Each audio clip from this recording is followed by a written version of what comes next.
Hi, everyone. Welcome back. This is Coach Mike, and today's episode is a little special. I've got some help with me. I've got my better half here, my wife, Pei, joining us to discuss income stacking, what it is and what it's not. Do you Hi, want to? everyone. Good to be back. And I'm glad to be back so that we can keep clarifying things for our audience.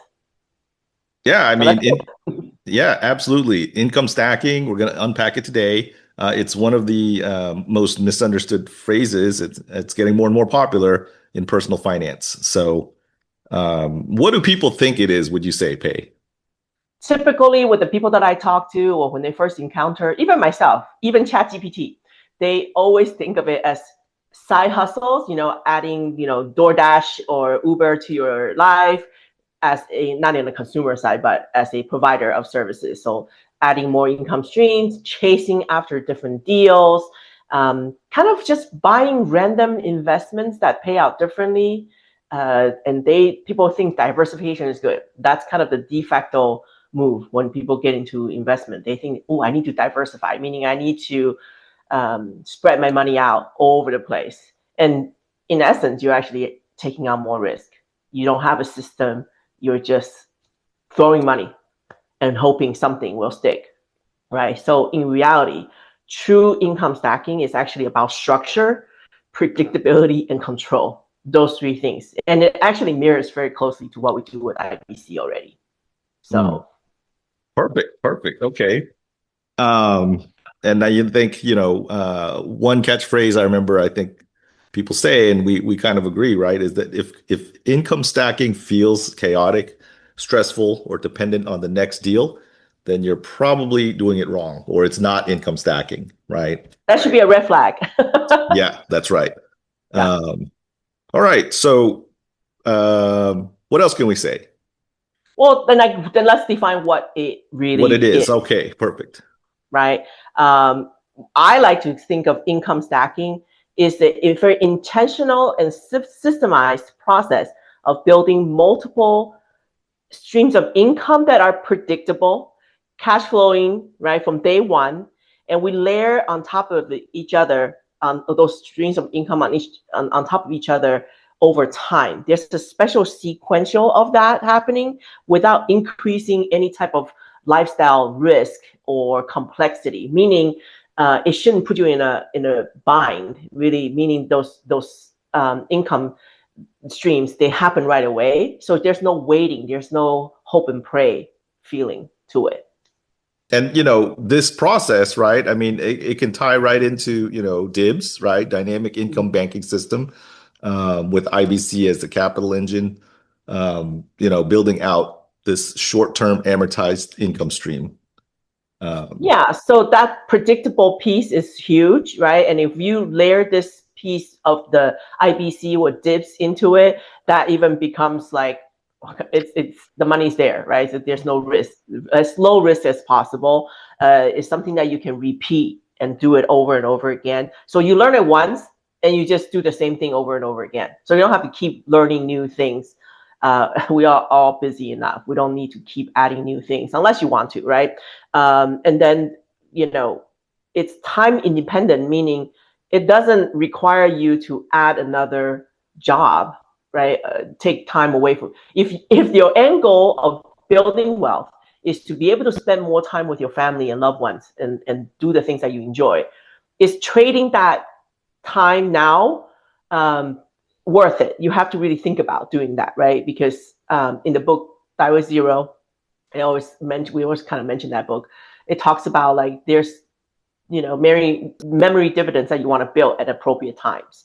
So that time independence is huge, and then it's really built on the strategy of cash flow management and not speculation, which is actually the traditional investment is on gambling. It is just a piece of gambling, but this is built on systemizing the cash flow management of our lives. Of every dollar that comes into our hands, what do we do with it? We want it to control it in the maximum in the maximum capacity. So that's why like your book, Dibs on Your Money, talks about all that. And we use IBC as that, capital engine where We know it's going to be there. It's not going to be taken away from us. So that, predictability and control pieces in there. And we're using short-term amortized note instruments as our investment vehicle in this situation. It could be from an outside source or it could be internal source, right? So I just want to define that a little bit for people. Okay. So it sounds like what we described in the beginning, what it's not, as far as, spreading out a portfolio risk of various different, assets and, kind of spraying and praying and hoping that they work. This is just on the opposite end of that and figuring out one very discrete and tangible and secure transaction as far as that goes with a short-term amortized note, locking in that and then just getting to repeat that again and again, velocitizing that transaction many times throughout even 1 year and building up quickly in a few short years off of that same very instrumental, secure instrument. Right. Exactly. Because income stacking, ultimately, we kind of mentioned that, right? It isn't about going out there, finding the best different variety of investments. It is about building a system or the process where income is going to show up for you, whether you decide to get out of bed today or not. That's true passive wealth, right? I like that. Yep. Yeah. Okay, so anything else? Like, what is it not then? I mean, we talked about. Yeah, that's where I want to kind of spend a little bit more time to focus. Like, we already kind of talked about what it is. It is definitely not side hustle, active income. We're not trading more of our precious time for side hustle money, unless you want to and you have the capacity to do so. We all have hobbies that we may be able to turn into income streams. So that's great. The more cash flow you have, the better, right? It's something that once you build, it doesn't stop because you decide to stop putting in more income. So your cash flow that goes into the system early on will build a system that goes on perpetual. We're building a perpetual machine. And so eventually our input becomes less and less important. The machine itself takes over and start building passive income on its own. So that is what that is, right? Because when you do side hustle and stuff, you decide you don't like the job, you quit, that income stops. So that is the big piece that I want to talk about, right? It is not side hustle because side hustle adds more effort and income stacking actually just adds more leverage, right? So think about like fix and flip deals, right? Mm-hmm. The one-time wins, those something that gives you a huge exit and you just kind of hope and pray that it's going to work out. Those are kind of lump sum thinking. Those are bet it all on black mentality. Whereas we are here, not the key distinction really is that income stacking is focusing on the monthly passive income, not like a dopamine quick hit of a big payout, like winning the lottery type investment. So that's how I like to frame it. It's not a one-time win here and there on an irregular basis. This is small hits. For baseball fans, maybe that will make sense, right? It's not the one home run that wins the game. It's the you load up the bases, the small hits that hitting singles, bunts, getting on base. That's it, Yeah. Okay. And it's definitely not about chasing yields. That's another thing that people think that, oh yeah, as long as it pays, if it pays X percent, right? The higher the yield or the rate, the better for the system. It could be, but it could also, like, it's a double-edged sword, right? It could come back and really hurt you because in the investment world, the higher the return means the higher the risk. And if you can't afford to lose that money in that deal, then don't do it because inevitably something will go south, right? This is investing. Nothing is guaranteed. So you got to prepare and have the system in place that there's a book out there that talks about the barbell investing method where you put majority of your money in very low risk stuff and then some of the stuff in the higher risk stuff and you kind of have a balanced approach. You don't put all your money into you don't go out there chasing higher yields, right? Because that doesn't equate to better stacks, right? And that irregular distribution, when it's higher yield products, it actually breaks the rhythm of your stacks, right? Because if you're waiting for a whole year for a giant payout, and in the meantime, that whole year you're not getting any distribution, who's paying off your leverage? We talk about using leverage to invest. Then you are on the hook to pay off the leverage versus using other people's money coming back to pay off the leverage. So that volatility or inconsistency actually destroys any type of planning, forecasting, or predictions that you're putting in place. So if your income depends on like market timing, operator performance, or any type of high risk maneuvers, then it's not a stack. It is an investment outside of the stacks. So income stacking is not somewhere you think more risk is more reward. Definitely not. And I like to think there's this common axiom, right, where the riskier an investment is, typically it's a reverse correlation. The less I should say, the higher the yield potential is, the riskier it becomes. And what I like about income stacking is because of the way that you are leveraging again across multiple iterations of these notes, you don't even need a high yield, right? Because with certainty, even though it could be a very low yielding instrument you're using, because you're getting 3 of those a year or 4 maybe, right? You're stacking it up. It's about the volume, not the rate. Goes back to that. Yeah. And actually, the more stacks you do into these safe, short-term amortized notes, where the minute you receive payment is principal returned, it's actually the risk is being reduced for every stack that you do, right? So smaller, shorter-term amortized returns, that's the type of investments we're talking about, and that actually allows you to recycle the capital, OPM, faster. Yes.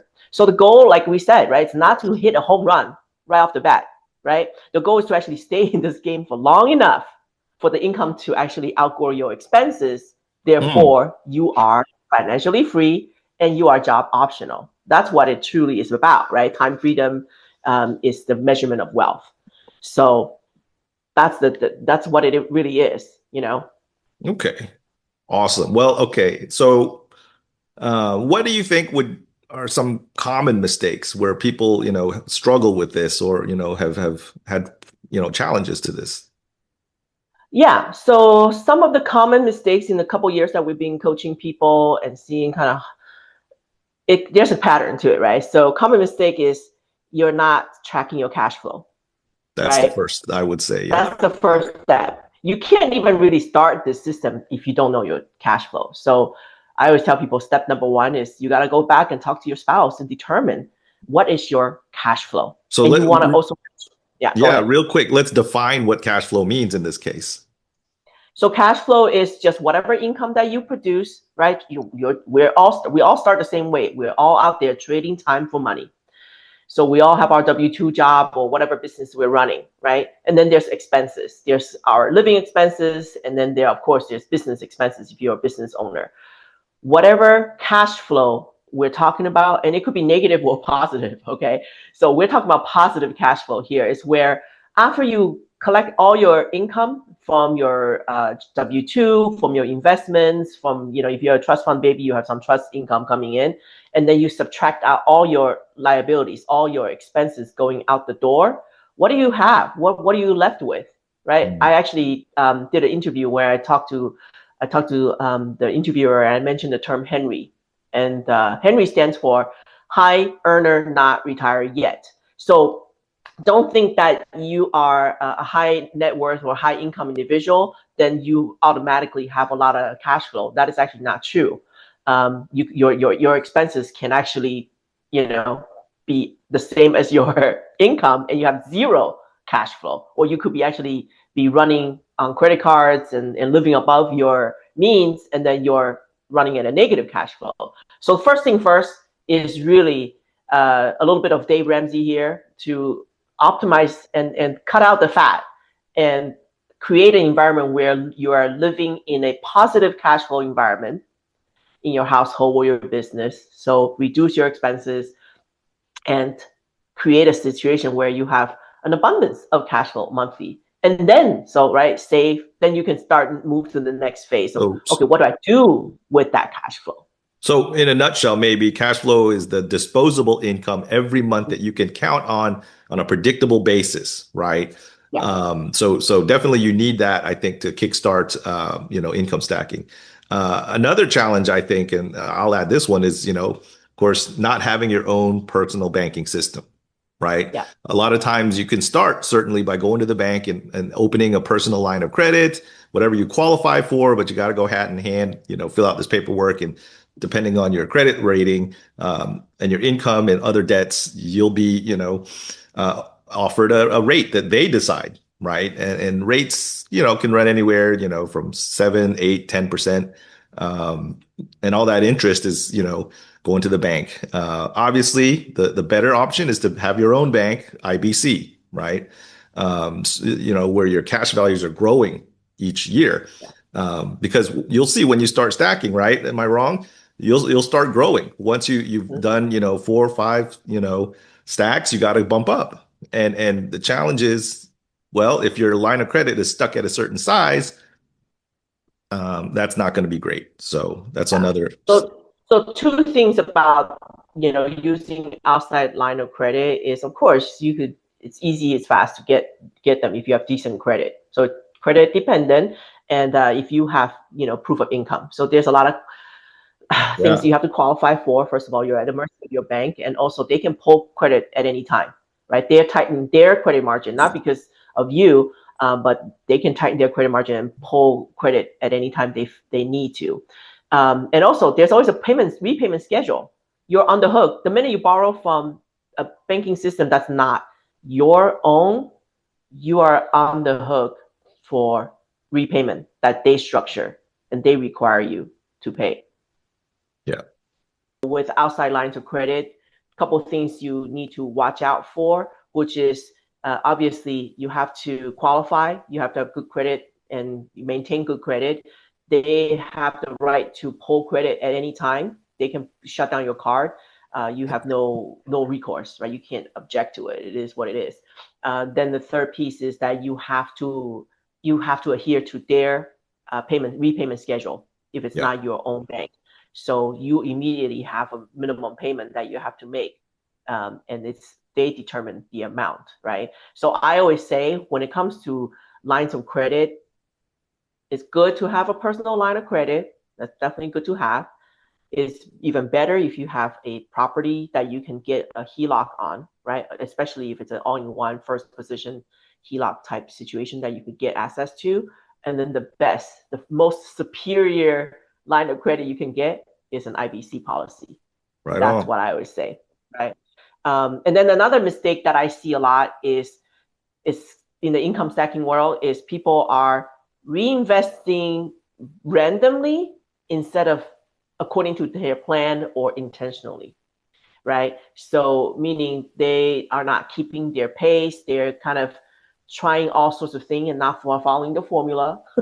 And I get it. Sometimes you have additional cash flow that you come into like a windfall and you want to accelerate the process. Definitely good, but it's always good to think through what's the best way. Is it better to just dump in the whole thing, or is it better to allow that money to maybe go into a policy first, right?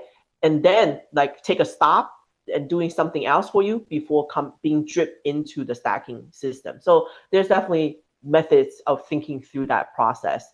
And then, of course, this is one of the most detrimental thing is to start mixing in investments that are speculative, like AKA risky. start to yeah, we're starting to mix in investments that are more heavy on the speculation piece than predictability piece. So mixing in investments that again is that win, right? That That's shiny shiny objects object win. syndrome sometimes. You want to go for that big, stack. And Right.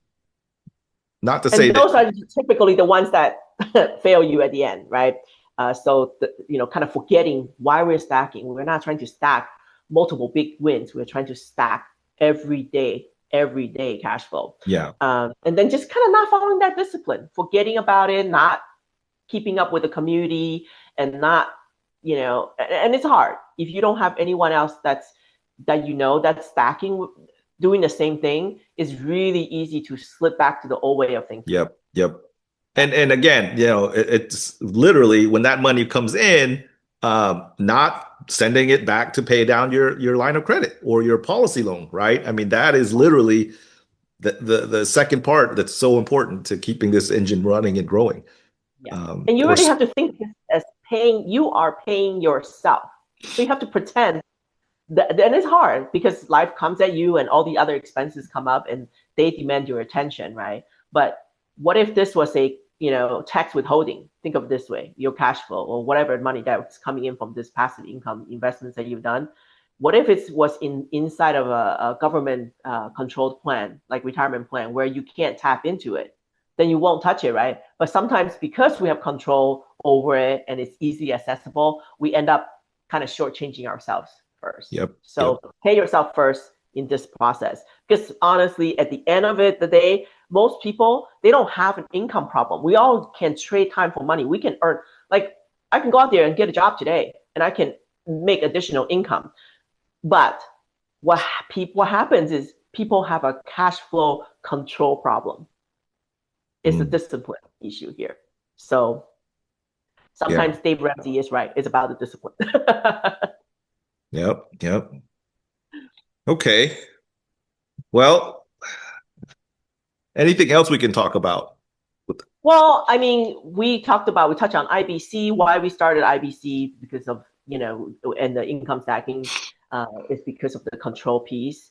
And we kind of touch on why we favor short-term amortized income because of that predictable monthly payment that allows us to cycle our money and capital faster and on a regular basis. And, why we care about the monthly payment and the return of principal and that redeployment speed. It all goes into this engine or this machine, cash flowing machine that we're building for the future. So there's a little bit of long-term thinking in this, right? Because we want to emphasize that time in this process or in this system is more important than chasing after the investment rate. If there's one thing that we can help people take away, nugget for people today, is that income stacking is actually boring by design. It's not meant to be causing a lot of anxieties and heartburns and sleepless nights. If you follow the system, if you do what you're supposed to do, it's predictable, it's boring. It should only take you about 5 minutes a month when it comes to, tracking.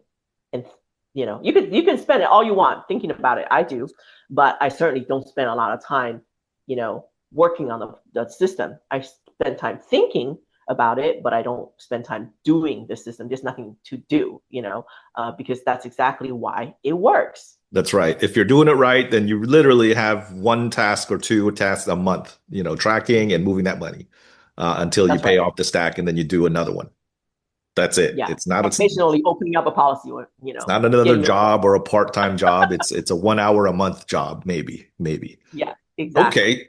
So who would you say income stacking is for? Oh, that's a good one.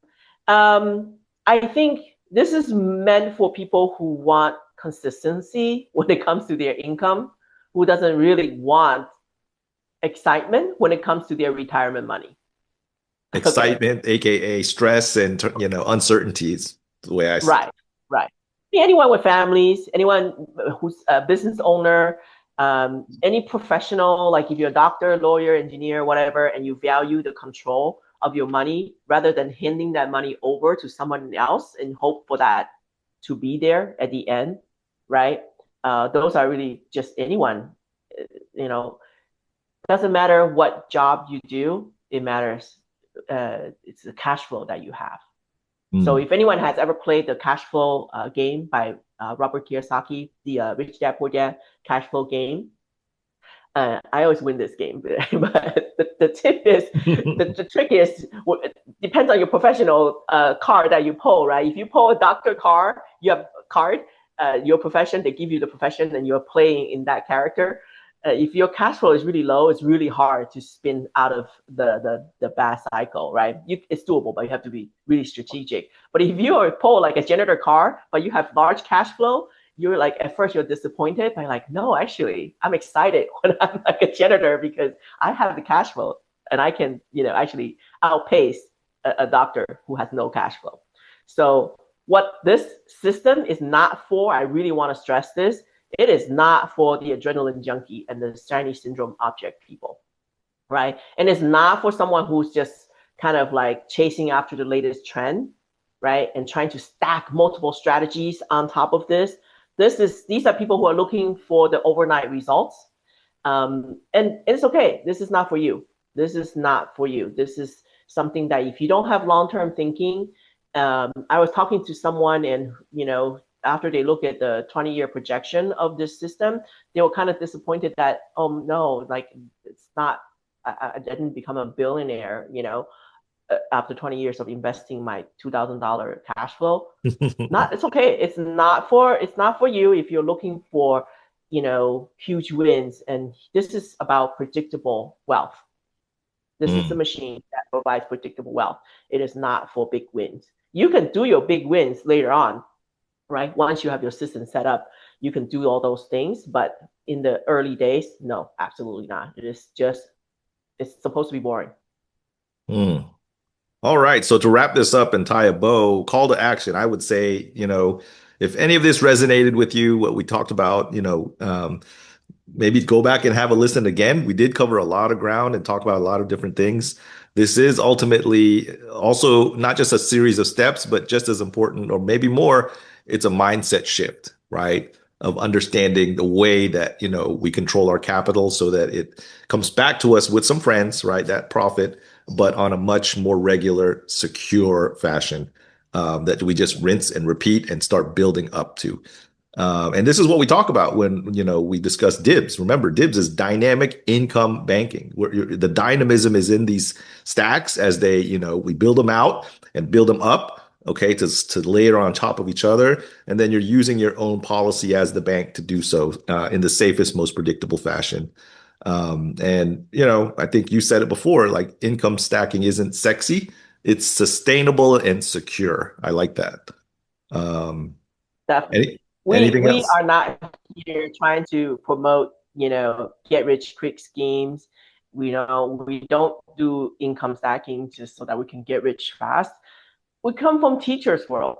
We know Yeah. how it takes, what it takes. We are stacking income like, you know, along the way of what we're currently doing. And we just don't want money to stop flowing into our lives. And we don't want the lack of money to become a bottleneck to the life that we want to enjoy. Okay. Mm. So anyone who's interested in this, reach out and start learning. We have a lot of resources that we're going to start sharing as well. And then also, perhaps just a kind of a hint, maybe a future course that's come out. That would Dropping be hints here. So we will reveal that when the Easter time is right. eggs. I like Yes, those.